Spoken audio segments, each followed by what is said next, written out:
Semua berbangga kerana Azizul menang.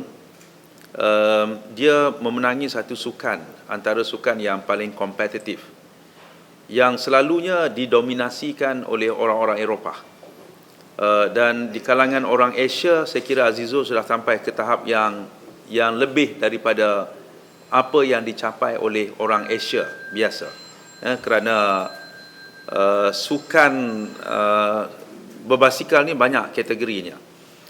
Tetapi dalam acara Kirin, selalunya acara Kirin ni diadakan di hujung kepada mana-mana temasya sukan berbasikal track yang dalam velodrome itu. Ia di hujung kerana selalu dianggap sebagai kemuncak. Yang ini yang paling menarik, yang ini yang paling mendebarkan, yang ini yang paling dramatis. Kerana biasa sukan Kirin ada berlaku kemalangan, ada berlaku pelanggaran kerana ia memerlukan kalau kata istilah itu explosive muscle di peringkat yang terakhir itu, yang memerlukan keberanian, dan ia menjadi sukan yang diperkenalkan di Jepun. Dia ada, saya difahamkan ada 3,000 Kirin riders di Jepun yang berlumba setiap minggu. Seperti orang buat lumba kuda, lumba yang lain tu diadakan di sana. Tetapi di kalangan Jepun tidak ada seorang pun yang dapat menandingi orang seperti Azizul. Jadi Azizul ni sangat luar biasa. Dia adalah anak orang kampung biasa. Pada dulu nak bercakap satu ayat bahasa Inggeris pun susah. Tetapi untuk mencapai tahap itu, dia melalui proses latihan yang bila saya bercakap sekali dulu, berpeluang bercakap dengan jurulatih, dia kata jurulatih dia boleh meninggalkan kerja jurulatih dia di Australia untuk tim di sana kerana dia melihat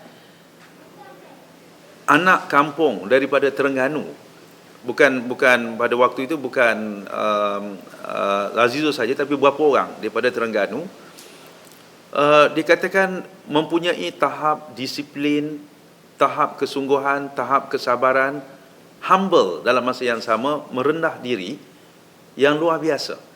Dan dia tak give up. Ini bukan 2-3 tahun dia nak menghasilkan, memerlukan sampai 15 tahun untuk menghasilkan apa yang diperolehi oleh Azizul pada hari ini. Jadi Azizul dilihat bukan sahaja sebagai salah seorang orang yang Olympian, pemenang, tetapi dia adalah sudah menjadi satu role model untuk dilihat keseluruhan orang Terengganu dan rakyat Malaysia.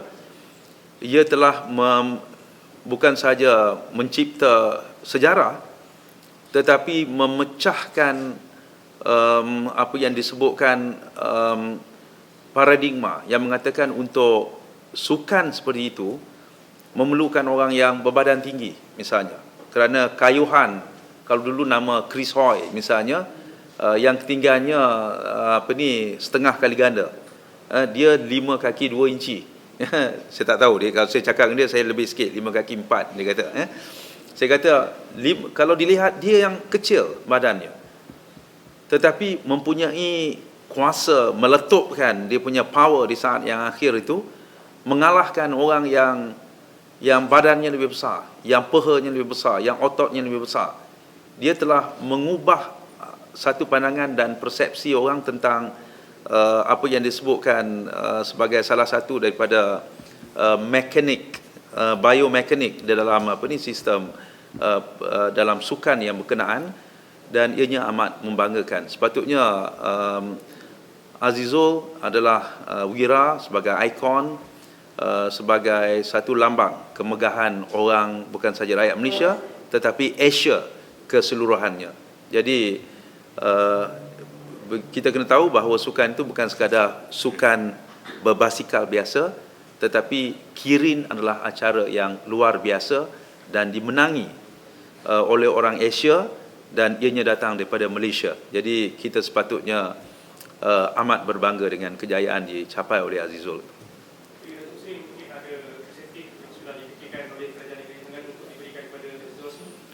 saya serahkan pada kerajaan negeri, tetapi saya rasa perkara itu bukanlah sepatutnya kita bincang apakah yang diperoleh. Itu akan secara natural akan diperoleh oleh beliau.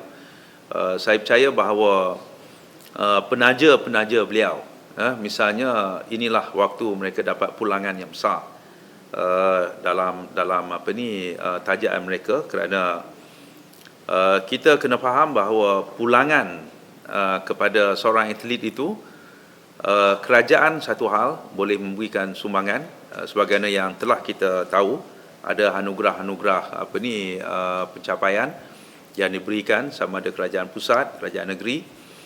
Tetapi bagi syarikat-syarikat penaja misalnya, melonjakkan nama personality seperti ini boleh menjadikan dia sebagai brand ambassador dia, yang menguntungkan, saya katakan. Misalnya kalau kita pergi ke Bukit Jalil, kita lihat gambar Chong Wei bercakap tentang antivirus Kaspersky misalnya.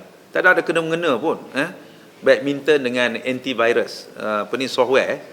Tetapi orang tahu Kaspersky kerana ia dipromotkan oleh Chong Wei, sebab seluruh rakyat Malaysia kenal Chong Wei, sayang Chong Wei, cinta pada Chong Wei. Sekarang ini kita mendapat tambahan pada ikon seperti Chong Wei, orang yang bernama Azizul. Kalaulah syarikat-syarikat tidak mahu menggunakannya, mereka adalah dilihat tidak begitu bijak.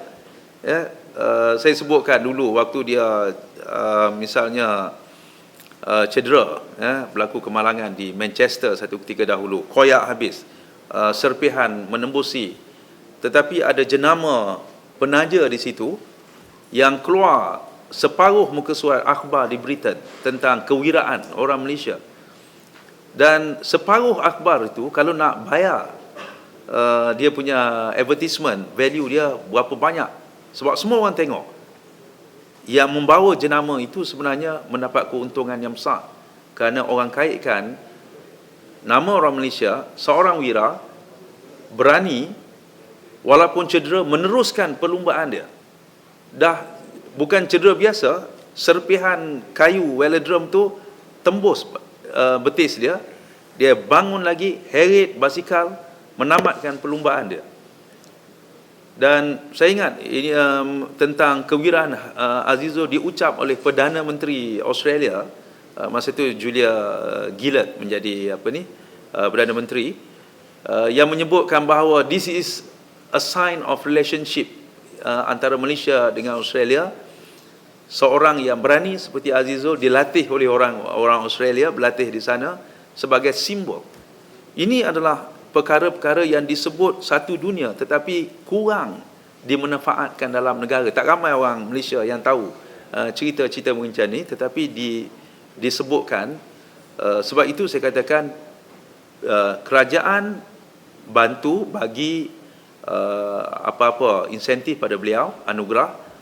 Tetapi saya rasakan syarikat-syarikat besar rebutlah peluang untuk menggunakan kesempatan daripada ikon negara yang ada pada hari ini dan memberikan kekuatan dari segi ekonomi dan penerusan untuk mereka membina pencapaian-pencapaian baru.